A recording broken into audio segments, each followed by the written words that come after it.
Hey everybody, it's Jason with Parallel Reality coming back with you today with an article from August 26th from townhall.com. And the headline was enough to make me go, what's going on here?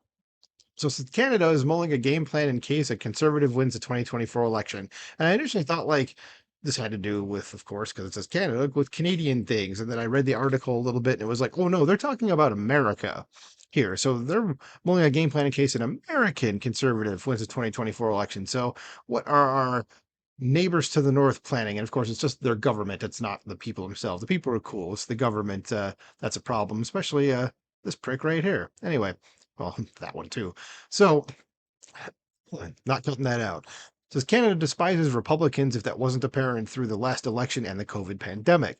Canadians were happy with former President Obama and tolerated President Joe Biden, but former President Trump, they hate him. Yeah, he was so bad at making our country better. So there's no surprise a left-leaning country has devised a game plan in case the U.S. elects a Republican president.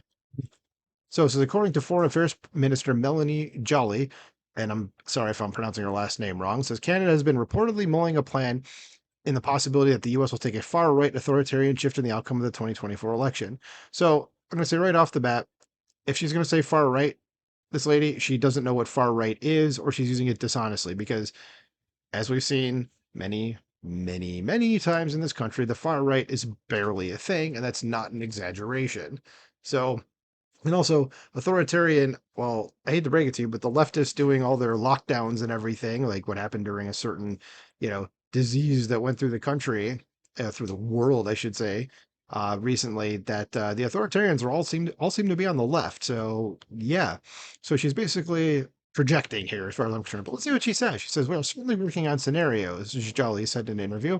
"I will work with my colleagues and with the mayors, the provincial premiers, for people who don't know what that is, it's a governor, with the business community, with the unions, with everyone in the country. So we're ready regardless of the election outcome." Like, he's basically freaking out already about something that hasn't happened yet, but okay. Says Jelly also voiced concerns since Ottawa shares close political and economic ties with the US. It is worth noting that the World Economic Forum named her a young global leader. So how about this? How about I'll take the job as president and then I'll say, yeah, we're just not going to do business with you. How's that? Trust me when I say I think Canada stands to lose a lot more from cutting off a relationship with the United States than the other way around. So let's just see what else she says. Says despite refusing to go into the country's plan in case the horror inevitably happens, Jolly made it clear that they have repeated precise scenarios that could be a rather difficult situation for Canada. Well, of course it's going to be. And say for the United States, it's probably going to be like a Tuesday. For Canada, it's going to be a little different. So, as Jolly described similarities to her government's experience working with the Trump administration, which sought to limit long established trade in crucial sectors. Trump's chances of becoming the next GOP presidential candidate are very likely. In the past, he has vowed retribution against his opponents and civil servants. I don't have a problem with that. Says the other aspect of the question is more about knowing how we as a democracy can't thwart the growth of the far right in our country because it's happening in the United States, it's happening in Europe, Jolly continued. I can't speak for Europe, I can't really speak for Canada, but it's not happening in the United States. So that's right, of course, that's wrong. Okay.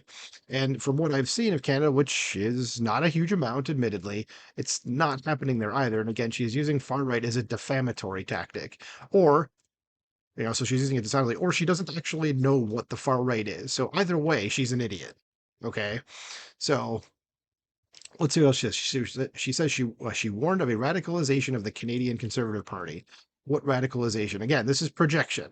Okay. The left has become extremely radicalized across the globe, and then the right is like barely shifted. And that's you can look at any chart that shows that. It's just that's the way it is.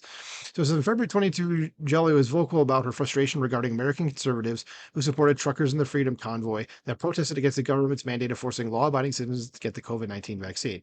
Yes, because first of all, the government shouldn't be. I thought it was my body, my choice. Okay, isn't that's something that she would stand for? But suddenly that goes out the window when it's like, no, no, you have to get this vaccine put in you that it's never been tested, and oh look, it doesn't actually do anything. So yeah, there you go. Says my biggest concern as the foreign minister at this point is the foreign interference that is happening in the convoy we're seeing in Canada right now. Jolly said at the time, the disinformation campaign, where it comes from, the financing of it, where it comes from. So people, she's afraid people have freedom. So you're the bad guy here, Miss Jolly, if that's how you pronounce it. It's like you're the villain. Hate to break it to you. And I guess, yep, that is the end of the article here. So, what do you guys think about this? What do you think about Canada trying to plan for in case, dear God, a Republican wins the 2024 election?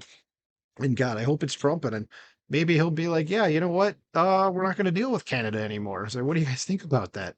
Let me know in the comments below. Like, share, subscribe. We'll talk to you soon. Bye.